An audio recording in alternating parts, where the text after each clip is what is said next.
Hey guys, welcome back. Same day, same outfit, but I'm going to do my 23-week pregnancy update. So I went to the doctor yesterday for just a basic checkup. This was actually the first time I went that I didn't have to have an ultrasound. So let me back up and explain a little bit about my pregnancy journey so far.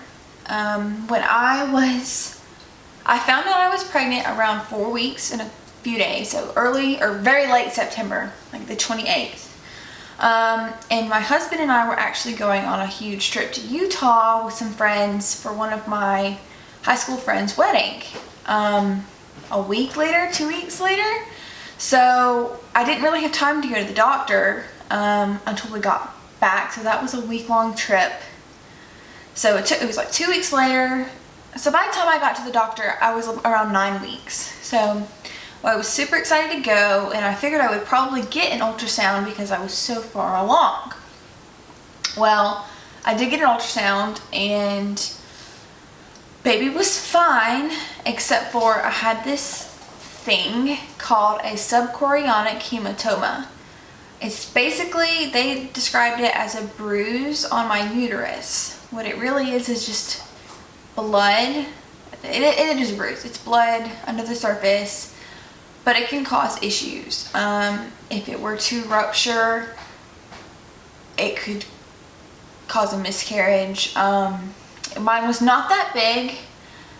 I think it was around 2 centimeters to start, like maybe 2.2. So anyway, it was big enough that they wanted to see me again in 2 weeks to check on it. So I went at 9 weeks checkup. She was measuring fine, or she was a little bit small, like 8 weeks, 3 days, but not enough for them to even change my due date, which is June the 8th. So I go at 11 weeks and they do another ultrasound because they're checking on the bleed, and it had gotten a little bit smaller, but not much. Or maybe that was the week. Hold on, let me check. So actually at 11 weeks, the bleed had gotten a lot smaller. It had about halved. So it was at 1.2 centimeters. Her heart rate was 171. It had been 173 at 9 weeks, so still really high. How we kind of figured she was a girl. And my due date didn't change. I was measuring, I think, right on track, or maybe 2 days. So like she caught up a couple of days. So then I went again at 15 weeks for another checkup. You go every 4 weeks when you're in your first trimester and a half, or basically the first 2 trimesters actually. So I went at 9 and then 11 because the bleed, they were concerned about it. And then the bleed had gotten smaller, so they wanted to see me again at 4 weeks, but do another ultrasound. So I had another ultrasound at 15 weeks. She was measuring perfect at that point. She was right on track. And the bleed had gotten a little, like 0.1 of a centimeter smaller. But at that point, they told me she had gotten to the size, like she was big enough that if something happened and that bleed ruptured, most likely everything would be totally fine with the baby. So I was a lot less concerned leaving that appointment. I felt really good. And then I go at 19 weeks for my anatomy scan. You have your anatomy scan anywhere from 18 to 22 weeks. So I was 19 weeks and 1 day. She was 10 ounces. Her heart rate was 150. And she was right on track. The bleed was completely gone. They couldn't find it at all. So that was amazing. Just God's hand was on that situation. And her due date has not changed. And I just went yesterday for my 23-week appointment. And they do your fundal height measurement. So it's basically the top of your uterus to the base of your uterus. And she was measuring pretty much right on track again. You're supposed to, your fundal height or length, whatever they call it, is supposed to correlate with how many weeks you are. So I'm 23 weeks, so it should have been 23, but it was 23 and a half. they said that's totally fine. They gave you a plus or minus. So her heart rate was 143, and I'll play it for you. If you can't hear it, I'll insert the clip if it'll let me.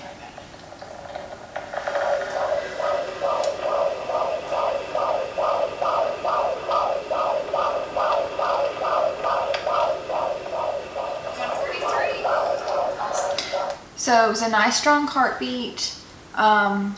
They said everything looks great. My weight gain is good. First trimester, let's talk about weight gain. So the first trimester, I felt awful. And not just feeling nauseous, but mentally. I really, really struggled with the hormone imbalance or rise or whatever it is. I mean, really, really, really struggled. I ended up having to quit my job.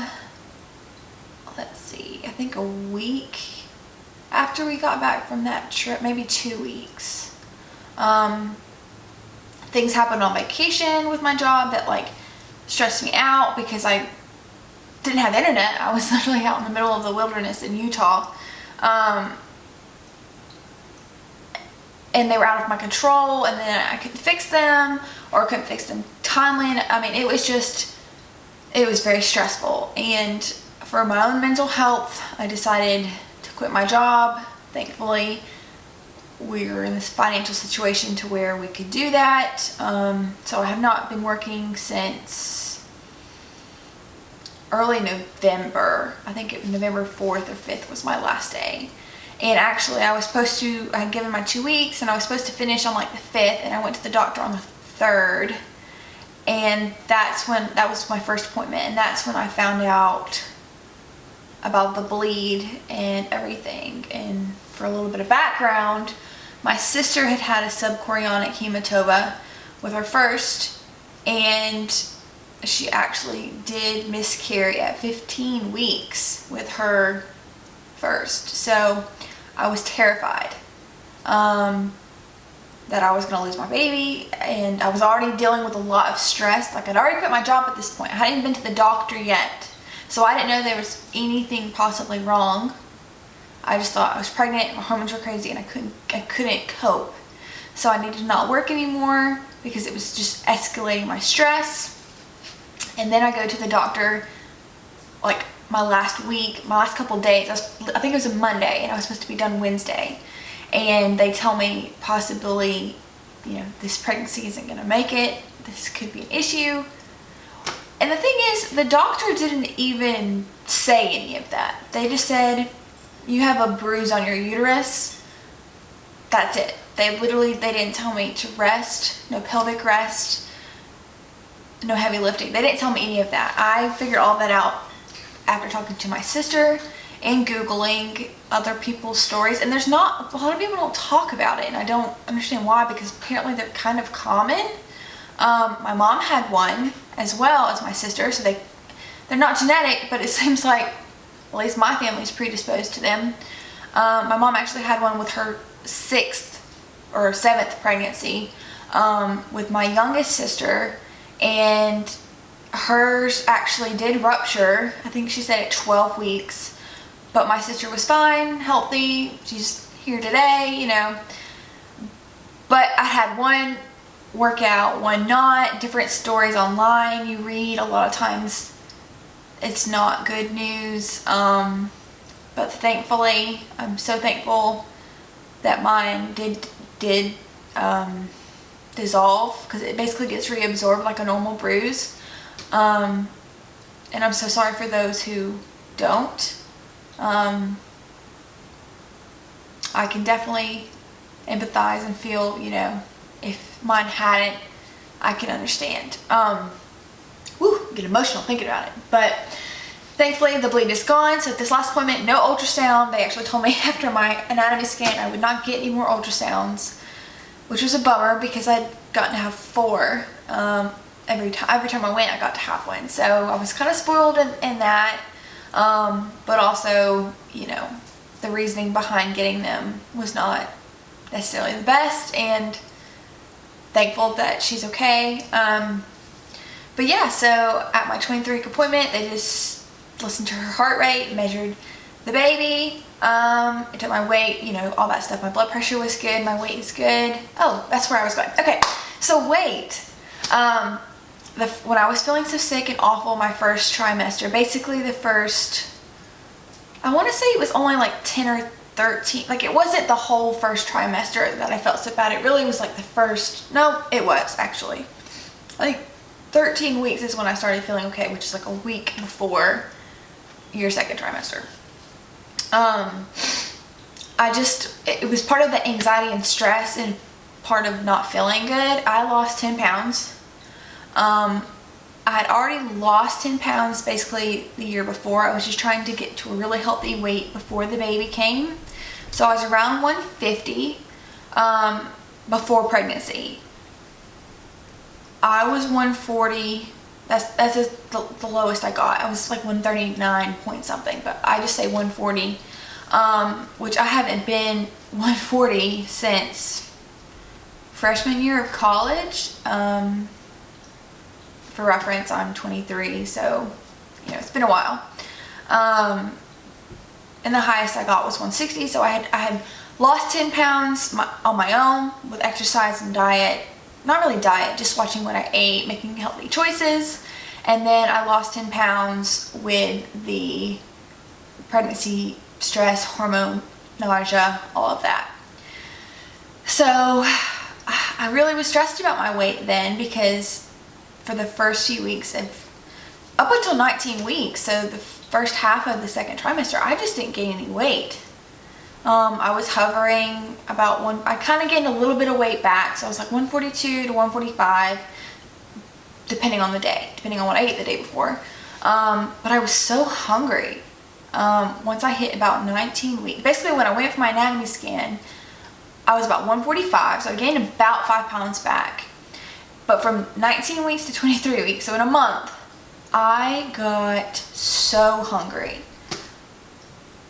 It's like I could not get enough to eat, but I knew I didn't want to eat too much and gain too much weight, so I really tried to control myself. And then I started doing some prenatal yoga, workouts, cardio, walking, bike, cycling. We have a bike, just all the different things, just trying to be healthy and manage my weight, drinking lots of water. But then I started gaining weight really fast. From 19 weeks, I went from about 145 to about 155. So I gained about 10 pounds in 4 weeks, which you're only supposed to gain about a pound a week. So I was very stressed heading into my appointment yesterday, thinking they were going to get on to me and being concerned about my weight. And you know, if you Google rapid weight gain, it's a sign of preeclampsia, and I was terrified of having that. But my blood pressure was great. My weight, they're not concerned about it. They say it's most likely just me catching up. Plus, in the second trimester, baby grows a lot. I mean, I ballooned bump-wise. Like, my belly has popped since 19 weeks. So, I don't know why I was so concerned, because visibly you could tell I was getting bigger. She's getting bigger. She's over a pound now. But it scared me. I was terrified they were going to get on to me. And the doctor literally, she's so nice. She's actually a midwife. She said, you know, if we were concerned about anything, we would tell you. You're perfect. You're healthy.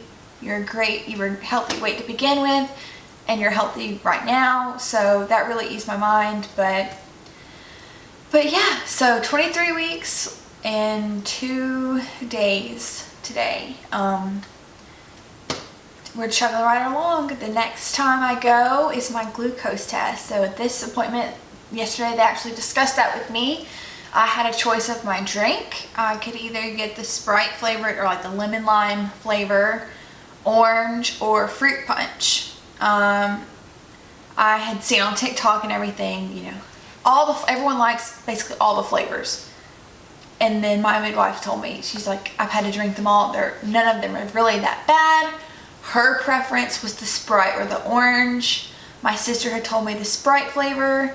So that's what I went with. I went with the Sprite, hoping I make the right decision.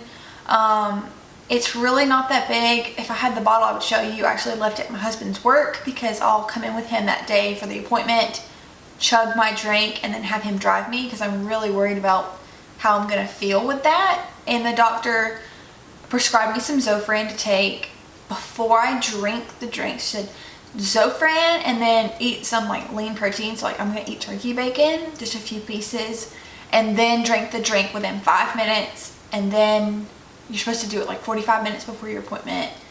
And then they have 15 minutes to make sure you get your blood draw, because you have to drink it and then an hour later have your blood draw. So they discussed that with me, and I got the choice of the drink. And we also discussed the Tdap vaccine. The way they explained it to me is, you know, it's good for the mom to get it because a little bit of that is going to penetrate the barrier and give the baby an immunity boost, because the baby cannot have that shot and they're very susceptible to the whooping cough. I actually think I read that they can't get the shot 6. So really, they need that immunity boost. Hi. So I did decide to do that. So that will happen at my next appointment at 27 weeks as well. And I'm asking my family and friends that are going to want to be around her when she's a newborn to get the vaccine as well. Whooping cough is very dangerous. Plus, most people probably need to get an updated one anyway. A lot of my family's in the medical field, so they all have it. They don't have to worry about it. But anyone who, like my sisters-in-law, I'm asking them to get it, even though they're fairly young, so they should refresher, or I think they call it a booster. And you can get it at like Walgreens, CVS, your doctor. I mean, it's very easy to get. But yeah, so that's 23 weeks. I don't really have any symptoms. I actually was telling some family that after the first trimester, it's been really calm. My biggest symptom has been being hungry, and I get hungry a lot. But I've just tried to make mindful choices, and I'll usually go for something protein, so maybe a spoonful of peanut butter or a cheese stick or fruit versus bread, because I'm trying to watch the carbs and the weight gain. But yeah, that's 23 weeks, and I'll show you the bump. So this is 23 weeks.